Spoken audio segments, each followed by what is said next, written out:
Leo traced the edge of a white rose petal with his thumb, the delicate texture a familiar comfort in the cool morning air of the bakery.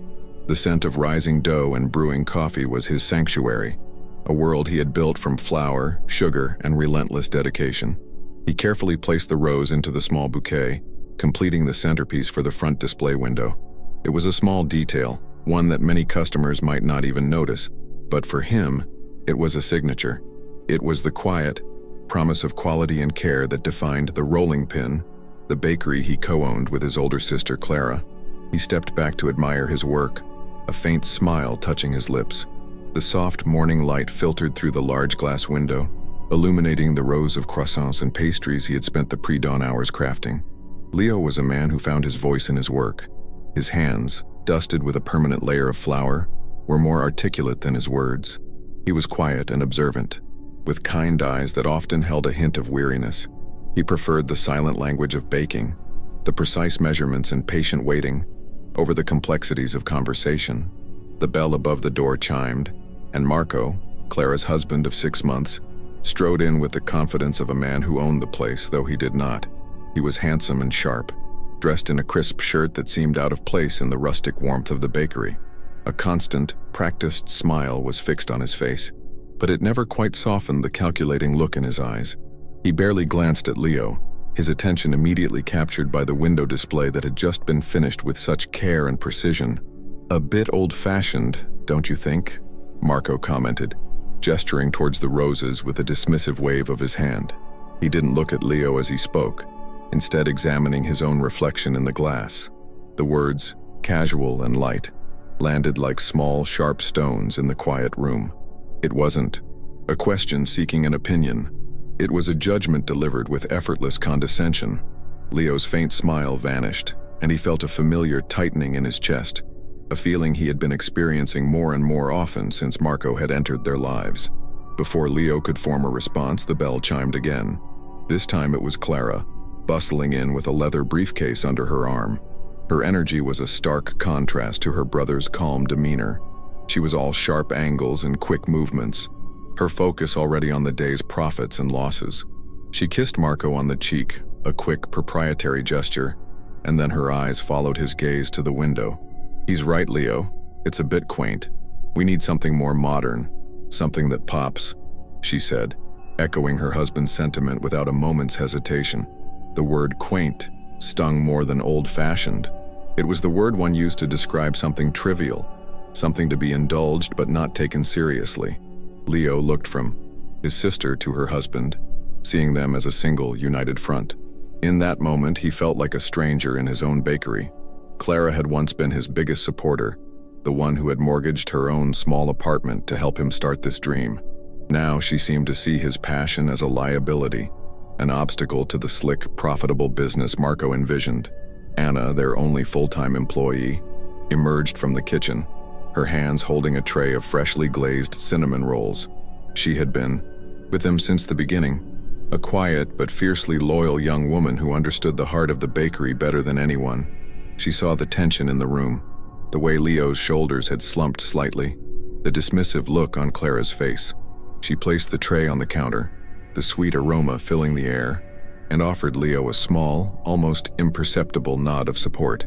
It was a tiny gesture, but it was enough to make him feel seen. The morning rush began, a whirlwind of activity that temporarily pushed the morning's discomfort aside. Leo retreated to the kitchen, the familiar heat of the ovens a welcome embrace. He moved with practiced grace, his hands kneading, shaping and scoring dough with an artistry that was almost hypnotic. This was his domain, a place where he was in complete control, where his skill spoke for itself. He could lose himself in the work, in the alchemy of simple ingredients transformed into something that brought people a small moment of joy. For a few hours, he could almost forget the slow erosion of his place in the business. Around 10 o'clock, Marco entered the kitchen, his phone pressed to his ear as he paced back and forth, discussing stock options in a voice that was far too loud for the confined space. He gestured impatiently for Leo to move out of his way, completely oblivious to the fact that he was interrupting the delicate process of folding butter into laminated dough.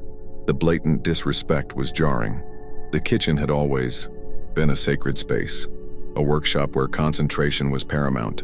Marco treated it like his personal lounge, a mere backdrop for his important calls. Leo stopped what he was doing, the sheet of dough resting on the cold marble slab. He waited, his jaw tight, for the call to end. He could feel the frustration simmering just beneath the surface, a hot, bitter liquid he was constantly trying to keep from boiling over. He glanced at the clock, knowing that the timing for the dough was critical. Marco, however, seemed to be in no hurry, laughing loudly at something the person on the other end of the line had said. He was a disruptive force, a careless intruder in a world built on precision. When the call finally ended, Marco didn't apologize for the interruption. Instead, he leaned against the prep table, swiped a finger through a bowl of chocolate ganache and said, "You know, we should really be upselling. Offer a coffee and a croissant for a set price. Bundle things. That's where the real money is, Leo. Not in these single-item sales." He licked the chocolate from his finger, his expression one of profound business wisdom. He spoke as if Leo had never considered the financial side of the business, as if he were a mere hobbyist playing with flour. Clara came in a few minutes later, holding a tablet with spreadsheets displayed on the screen. "Marco's right," she announced, without any preamble. "Our profit margins on individual pastries are too low.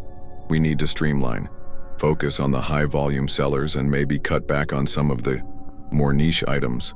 She scrolled through the list, her finger hovering over the lavender shortbread cookies, one of Leo's signature creations and a favorite among their most loyal customers. The suggestion felt like a betrayal, a dismissal of the very things that made their bakery unique. Leo finally found his voice, though it was quieter than he would have liked. "The lavender cookies are what people come here for, Clara. They're what sets us apart from the chain bakeries."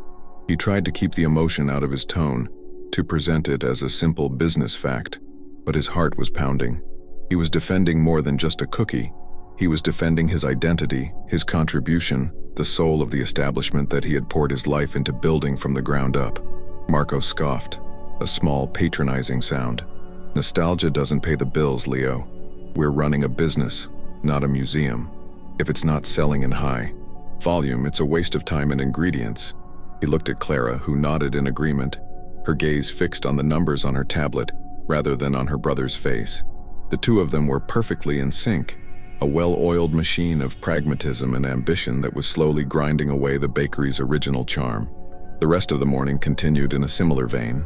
Marco made suggestions for improving efficiency, which mostly involved cutting corners and replacing quality ingredients with cheaper alternatives. Clara, who had once prided herself on their artisanal approach, now seemed completely swayed by his corporate-minded rhetoric. Each new idea was a small chip at the foundation of everything Leo had worked to build. He felt a growing sense of helplessness as he watched the business he loved being reshaped into something he barely recognized. During a brief lull in customers, Anna approached Leo in the kitchen. She had been watching the interactions all morning, her expression growing more and more concerned. "Are you okay?" she asked softly, her eyes full of a genuine warmth that felt like a balm on his frayed nerves. He just shrugged, unable to put the tangled mess of his feelings into words. He didn't want to complain, to seem like he was causing trouble, but her simple question made him feel a little less alone in his struggle. "Don't let them push you around," Anna said, her voice firm but low. "This bakery is you, your recipes, your hard work. The customers know it even if they don't." She placed a hand briefly on his arm, a gesture of solidarity that spoke volumes. She had been there from the beginning, had seen him work through the night to perfect a recipe, had witnessed the passion he poured into every single thing he made. She knew the truth, and her belief in him was a small anchor in the storm. A little after noon, a regular customer, an elderly woman named Mrs. Gable, came in. She had been coming to the bakery every Friday for years, always for a slice of Leo's lemon and polenta cake. "It tastes like sunshine," she would always say. Today she took one bite and her smile was as bright as ever. "Leo, my dear, you have the hands of an angel," she declared loudly enough for Clara and Marco, who were standing near the counter, to hear.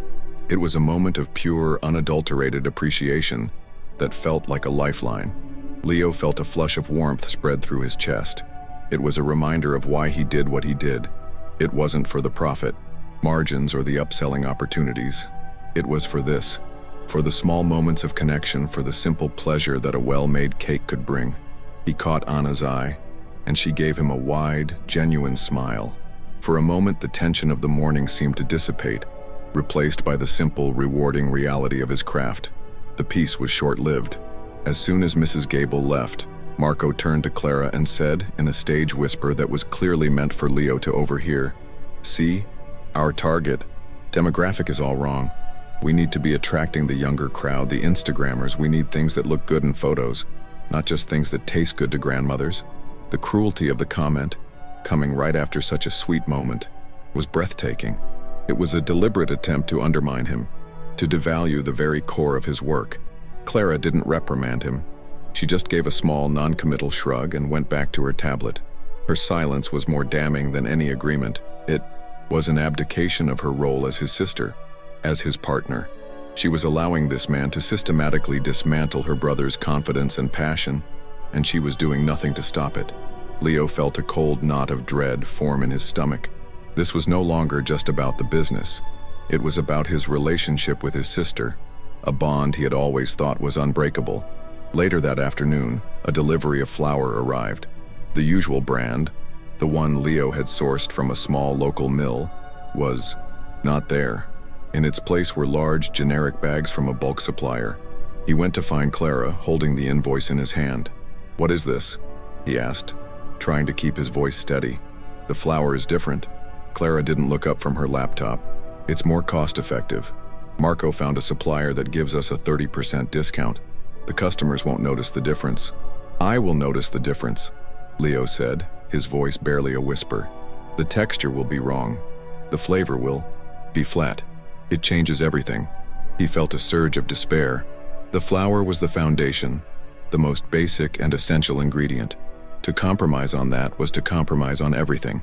It was a betrayal of their promise of quality, a promise that had been the cornerstone of their success.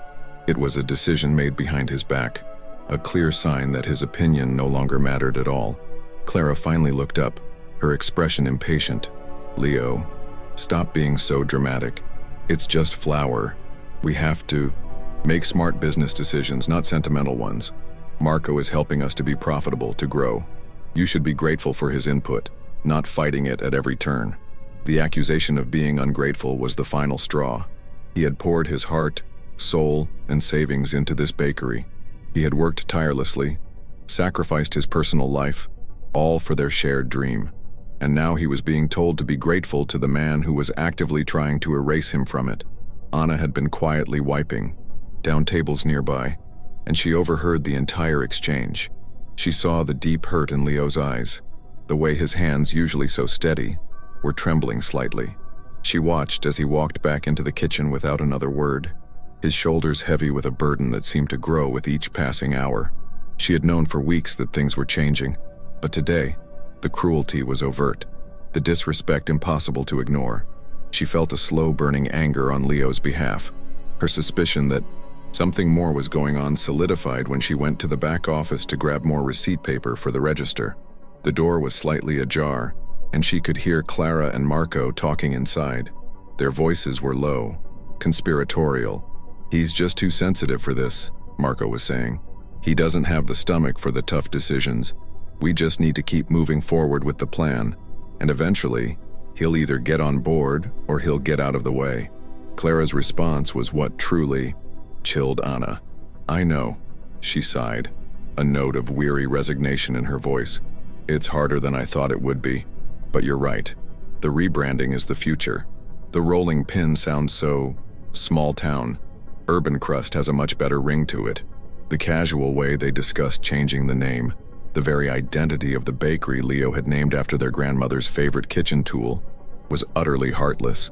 They were plotting to cut him out, not just from the decisions, but from the very soul of the business. Anna felt a wave of nausea. This wasn't just a disagreement about business strategy. This was a calculated, deliberate takeover. Marco was manipulating Clara, preying on her ambition and her insecurities, turning her against her own brother. And Clara, blinded by the promise of a bigger, more profitable future, was letting him. Anna backed away from the door, her heart pounding. She had to do something. She couldn't just stand by and watch them destroy Leo. An hour later, Clara sent Anna to the office to find an old invoice from their coffee supplier. As she rummaged through the filing cabinet, her eyes landed on a stack of papers on the corner of the desk, partially hidden beneath a ledger. The top page was a letterhead she didn't recognize with the words, "Urban Crust," a rebranding proposal, printed in a sleek modern font. Her hands shaking, she picked it up. It was a full business plan, complete with mock-ups of a new logo, a redesigned interior, and a completely new menu. The proposal was breathtaking in its audacity. It outlined a plan to phase out all of Leo's artisanal breads and pastries, replacing them with a streamlined menu of commercially viable items that could be partially prepared off-site to save on labor costs. It even included a section on personnel restructuring, which suggested demoting the head baker to a production manager role with significantly reduced creative control. It was a blueprint for the complete erasure of Leo and everything he stood for. At the bottom of the final page was a space for signatures. Marco's was already there, a confident, arrogant scrawl. Beside it, in the space marked for Clara, was a handwritten note. "Looks great. Let's discuss the timeline next week." She hadn't signed it yet, but her intention was clear. The proof was undeniable. This was a premeditated betrayal of the highest order. Anna's anger solidified into a cold, hard resolve. She couldn't let this happen. Leo deserved to know the truth. She tucked the proposal under a stack of other invoices and went back out to the front of the bakery. The late afternoon sun was streaming through the windows, casting long shadows across the floor. Leo was behind the counter, helping a young mother choose a birthday cake for her son. He was speaking softly, his expression patient and kind, completely unaware of the conspiracy unfolding behind his back. The sight of his gentle nature, his unassuming dedication, made what she had just discovered even more monstrous. The lunch rush had been a blur of activity, but now as the bakery quieted down in the late afternoon, the tension that had been simmering all day seemed to rise to the surface again. Marco, ever the showman, decided it was the perfect time to make an announcement. He clapped his hands together loudly, gathering the attention of the few remaining customers. "Big news, everyone," he proclaimed, his voice booming in the relatively small space. "To celebrate our move towards a more modern and dynamic menu, we're offering a special promotion." He gestured towards a tray of garish-looking cupcakes with bright blue frosting and artificial sprinkles. They were not something Leo had made. They looked cheap and mass-produced, a stark contrast to the elegant pastries that filled the rest of the display case. "We're giving away one of these delicious new treats with every coffee purchase for the rest of the day," he announced, his smile wide and artificial. He had brought in outside products, cheap and inferior, and was using them to undercut Leo's own work. Leo stepped out from behind the counter, his face pale with a mixture of shock and anger. "What are you doing?" he asked, his voice low but firm. "Those aren't ours. We don't sell things like that here." He looked at the cupcakes with undisguised contempt. They represented everything he was against: a lack of quality, a disregard for craft, a cheap trick to lure in customers. It was a public slap in the face, a declaration that his standards no longer mattered in this establishment. Marco's smile didn't falter. He simply raised his eyebrows in mock surprise. "Just trying to generate a little excitement, Leo. It's called marketing. You should try it sometime." He winked at one of the customers, a young woman who looked deeply uncomfortable with the unfolding drama. The condescension was thick, the public humiliation deliberate. He was not just disrespecting Leo's work, he was trying to make him look like a fool in front of the very people he worked so hard to serve. Clara, who had been observing from the sidelines, quickly stepped in, placing a placating hand on Marco's arm. "Leo, please," she said, her voice a sharp hiss. "Don't make a scene. Marco is just trying to help the business. These are the kinds of things we need to do to stay competitive." She was defending him, siding with him, even in this moment of blatant disrespect. She was choosing her ambitious husband over her own brother, right there in the middle of their bakery in front of their customers. That was when Anna knew she couldn't stay silent any longer. She had been watching from the coffee machine, her heart pounding in her chest. She saw the pain and betrayal etched on Leo's face, and something inside her snapped. She walked purposefully from behind the counter, her expression one of cold fury. She stopped in front of Clara, her voice clear and steady, cutting through the tense silence of the room. Is this also part of staying competitive, Clara? She held up the rebranding proposal, the pages trembling slightly in her hand. The plan to change the name to Urban Crust? The one that suggests replacing all of Leo's recipes with cheaper, mass-produced items? The one that talks about demoting your own brother so he has no more creative control? She spoke directly to Clara, but her voice was loud enough for everyone in the bakery to hear. The customers, who had been trying to pretend they weren't listening, were now staring, wide-eyed and silent. The color drained from Clara's face. She looked from the proposal in Anna's hand to her husband, her expression a mixture of panic and disbelief. Marco's charming facade finally cracked. He took a step towards Anna, his eyes flashing with a sudden ugly anger. "That is a private business document," he snarled, his voice low and menacing. "You had no right to go through my things. You're fired." He was trying to regain control, to intimidate her into silence, but it was too late. The truth was out. Leo stared at the papers in Anna's hand, then at his sister's horrified face. "Urban Crust?" he repeated, the name tasting like ash in his mouth. He finally understood. The constant criticism, the dismissal of his work, the secret decisions, it all made a terrible, sickening sense. It wasn't just a difference of opinion. It had been a systematic campaign to push him out. His own sister had been conspiring with her husband to steal the bakery from him, to strip it of its identity and him of his life's work. Just then, a man who had been sitting quietly in the corner stood up. He was a well-known local food critic, a man whose reviews could make or break a small restaurant. He had been a loyal customer of the Rolling Pin since it opened. He looked at the cheap cupcakes, then at Marco's furious face, and finally, at Leo's devastated expression. His voice, when he spoke, was calm, but carried an undeniable authority. "I think many of us have been coming here for years for one reason and one reason only." He paused, letting his words hang in the air. "We come here for Leo's work," he continued, his gaze fixed on Clara. "We come for the quality, the care, the heart that he puts into everything he makes. We come for the lavender shortbread and the lemon polenta cake. We don't come for blue cupcakes or a soulless name like Urban Crust. If you take Leo out of this bakery, you take the soul out of it. And you will lose every single one of us." A ripple of agreement went through the other customers. An elderly woman nodded vigorously. A young man who had been typing on his laptop closed it and said, "He's right. This place is special because of the baker." The public validation was overwhelming. It was a chorus of support, a spontaneous and powerful testament to the value of his work. For the first time all day, Leo felt a surge of strength, a clarity that cut through the pain and confusion. Humiliated and exposed, Clara and Marco stood in stunned silence. There was nothing they could say. Their ambition, their deceit, had been laid bare in the most public way possible. They had underestimated not only Leo's worth, but also the loyalty and intelligence of their own customers. The very people they had been trying to impress with their slick modern ideas had just unanimously rejected them, in favor of the authenticity they had been so eager to discard. Leo looked at his sister, and for the first time, he didn't see the woman he had grown up with, the partner he had trusted. He saw a stranger, someone who had been willing to sacrifice him for a hollow, superficial dream. The hurt was still there, a deep, aching wound, but it was now accompanied by a cold, hard certainty. He could not, would not be a part of this any longer. He deserved more. His work deserved more.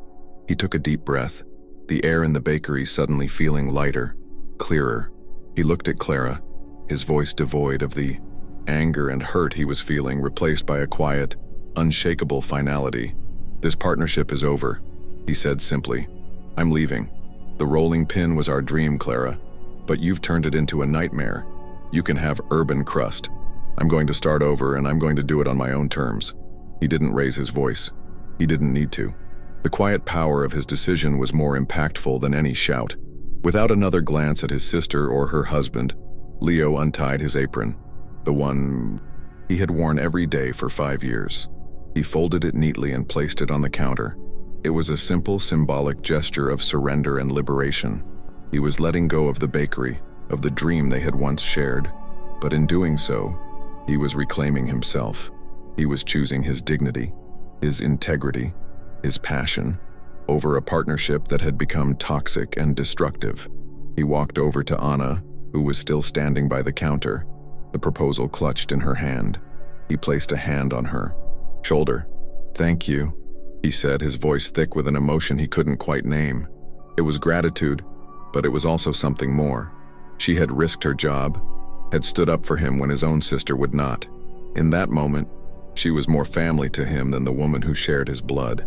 She simply nodded, her eyes shining with unshed tears. Leo walked out of the bakery without looking back. He didn't know where he was going or what he would do next. He had just walked away from his livelihood, his creation, his entire world. But as he stepped out into the crisp afternoon air, he didn't feel fear. He felt a profound sense of relief, a lightness he hadn't realized he had been missing for so long. The weight of the constant compromises, the silent frustrations, the slow erosion of his self-worth had finally been lifted. That night, Leo sat in his small, quiet apartment, the silence a stark contrast to the chaotic symphony of the bakery. He had a single box of his personal belongings from the kitchen on the floor beside him, his favorite rolling pin, his worn recipe book, a framed photo of him and Clara on the day they had first opened the bakery. He looked at the photo for a long time, at the two young, hopeful faces, and felt a pang of sadness for the dream that had died that day. But the sadness was not all-consuming. It was tinged with a new and unfamiliar feeling, a sense of hope. The events of the day had been brutal, a painful and public severing of ties, but they had also been a necessary catalyst for change. He had been forced to confront a truth he had been avoiding for months, that he had been slowly disappearing, allowing his passion to be devalued and his voice to be silenced. Today, he had found his voice again. He thought about the customers, their words of support echoing in his mind. They saw his worth. They valued his work. They had been his champions when he had been unable to be his own. Their validation was a gift, a powerful reminder that what he did mattered, that his dedication to quality and craft was not an old-fashioned liability, but a rare and valuable asset. He had a foundation to build on, not of brick and mortar, but of reputation and respect. A soft knock on the door startled him. It was Anna holding a small paper bag. "I brought you something," she said, her voice gentle. She pulled out a lavender shortbread cookie, one of the last ones from the day's batch. "I thought you might need this." He took it, his fingers brushing against hers. It was a small gesture, but it was filled with so much kindness, so much understanding. It was a taste of home, a reminder of what he had created and what he could create again. "What you did today, it was brave," she said, leaning against the doorframe. "It was the right thing to do." He just nodded, unable to speak around the lump that had formed in his throat. He knew she was right. It would be hard. He would have to start from scratch, with no money and no business, but he would be free. Free to bake what he loved, free to uphold his own standards, free to be the artisan he was always meant to be. They stood in comfortable silence for a moment, the shared events of the day creating a new and powerful bond between them. "If you decide to start over," Anna said, her voice soft but sure, "I want to be there with you. I believe in what you do, Leo." Her offer, so simple and sincere, was the final piece of confirmation he needed. He was not alone. He had lost a sister, but he had gained an ally, a friend, someone who saw him for who he truly was. After she left, Leo sat by the window, looking out at the city lights. The day had been a crucible, a fiery trial that had burned away the illusions and left only the hard, unvarnished truth. He had lost his business, his partner, his sister, but he had found something far more valuable, his self-respect. He had been reminded that his worth was not determined by profit margins or modern marketing trends, but by the integrity of his work and the heart he poured into it. The pain of Clara's betrayal would linger, a scar that would likely never fully fade. But as the night deepened, he felt a sense of peace settle over him, a quiet confidence that he had not felt in a very long time. The future was a blank page, an unknown territory. But for the first time in months, it didn't feel frightening. It felt like an opportunity.